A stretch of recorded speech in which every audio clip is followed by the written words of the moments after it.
The park was never this quiet. Even the wind seemed to hesitate, brushing past the swings like it didn't want to make a sound. A single street lamp buzzed faintly near the gate, throwing a sickly yellow circle on the cracked pavement. Beyond that, and only trees, their branches moving just enough to look alive. Ayan checked his phone again. 12:47 a.m. The message still read, "Meet me by the old fountain. Don't be late." He had almost ignored it, unknown number, no profile picture, but something about it felt familiar. Maybe it was a prank. Maybe someone from the group chat. Still, the thought of the fountain, that broken, moss-covered relic from his childhood, pulled him in like gravity. He shoved his hands into his hoodie and walked deeper into the park. His sneakers made soft crunching sounds on the gravel. Behind him, the city lights faded until only the sound of his breathing remained.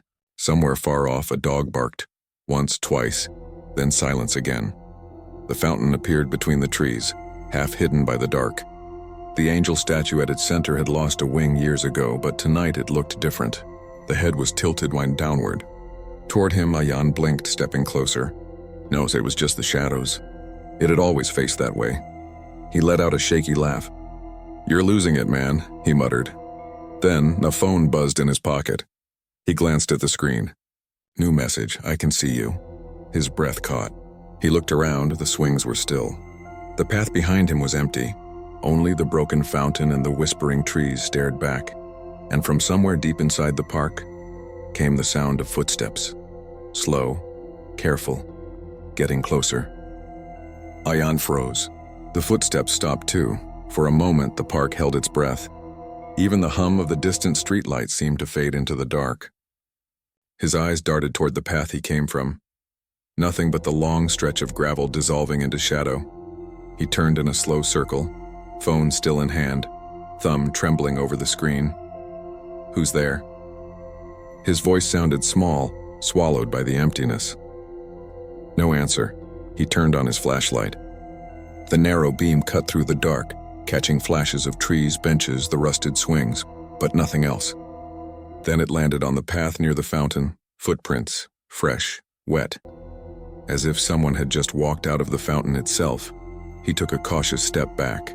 The light flickered just for a heartbeat. And when it steadied, the footprints were gone. Vanished. The gravel was smooth again.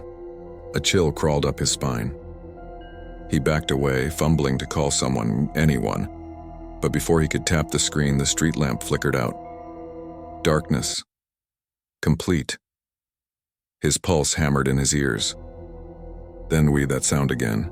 Footsteps. Not echoing this time. Closer, behind him. He spun around, light jerking wildly, and caught a glimpse of movement. A shape slipping behind the trees. Too fast to see clearly, but it was there. Watching. The phone slipped from his hand and hit the ground, screen cracking but still glowing faintly. He bent to grab it and froze. On the shattered screen, another message had appeared. "Don't turn around again." He stayed crouched, breath sharp and uneven. His fingers hovered over the phone, the light reflecting in his eyes. From behind him came the soft creak of the swings. Slow, steady, like someone had just sat down. He didn't move, didn't breathe. Because now, under the faint hiss of the wind, a voice whispered, his name. The whisper lingered in the air like frost. Ayan. So soft he almost thought he imagined it. He straightened slowly, every muscle stiff, eyes fixed on the glowing shards of his phone. The cracked screen pulsed with light every few seconds, each flash revealing just a fragment of the park. A tree trunk, a bench, the glint of wet gravel. Between the flashes, the darkness breathed, then another creak, the swings again. But this time it didn't sound like a sway, it sounded like a push. He forced himself to look. The flashlight trembled in his grip as the beam crawled across the playground. And there, on the farthest swing, someone was sitting, not moving. Not breathing, just sitting. The light caught the outline of long, tangled hair hanging forward, hiding a face.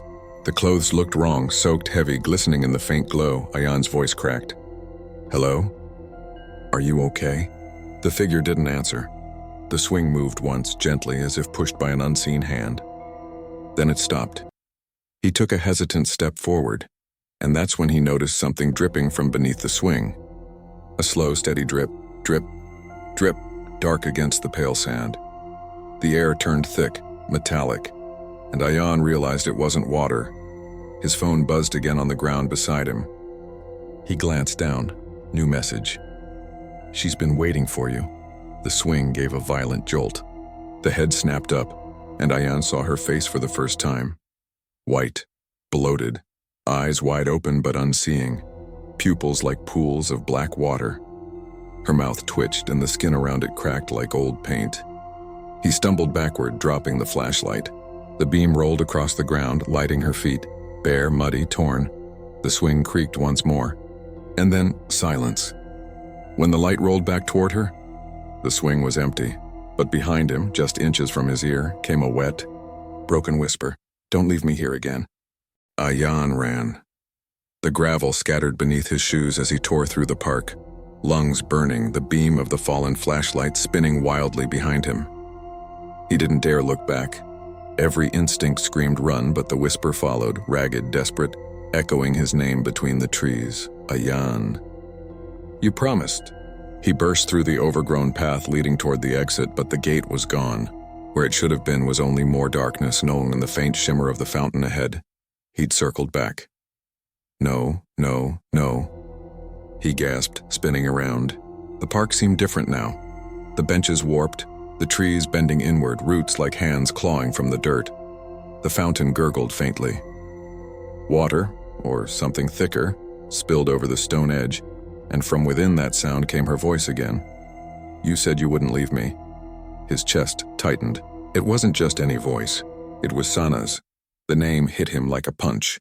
He hadn't heard it in 2 years. Not since that night by the lake. The night she slipped beneath the surface before he could reach her. The night he lied to everyone, said he'd tried, said it was an accident. A tear rolled down his cheek. "Sonnet, I'm sorry. I tried." The water in the fountain rippled violently. A pale hand broke the surface, nails blue, veins dark. Another followed. And then her face rose, dripping, eyes open wide just as he remembered them, but colder.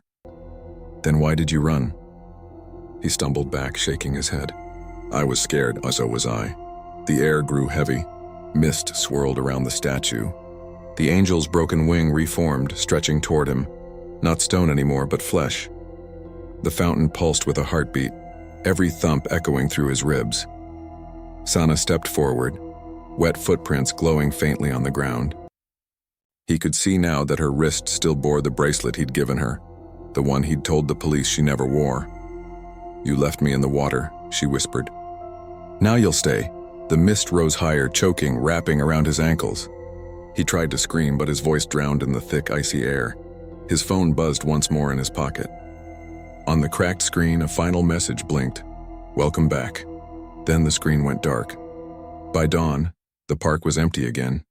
Only the fountain ran, and if you listened closely beneath the water's murmur, you could almost hear a voice whispering a name. By morning, the mist is gone. The street lamps hum again, and sunlight filters weakly through the thinning branches. The world forgets so easily among the footsteps, the whispers. The boy who never went home, but the park doesn't forget. It remembers everything. It remembers the laughter of children long gone, the rusted creak of swings that never stopped moving even when the wind fell still. It remembers the way the water in the old fountain turned dark that night, how the angel's face seemed to tilt, listening. When the joggers pass by at dawn, they don't notice the second shadow that follows the curve of the path. They don't hear the faint sound of dripping water behind them, or the soft hum that threads through the leaves when they whisper a name they've never spoken before. The park keeps its secrets well. Each lost soul folded neatly into its soil, each promise broken echoing through its roots. Sometimes, on still nights, the swings move again. Just once, back and forth, as if someone has returned for another chance. And if you stand very close, closer than you should, you might hear it too. A girl's voice, calling softly through the dark. He promised he wouldn't leave. Then silence. The park exhales. The world moves on and the fountain flows, clear by day, red by memory.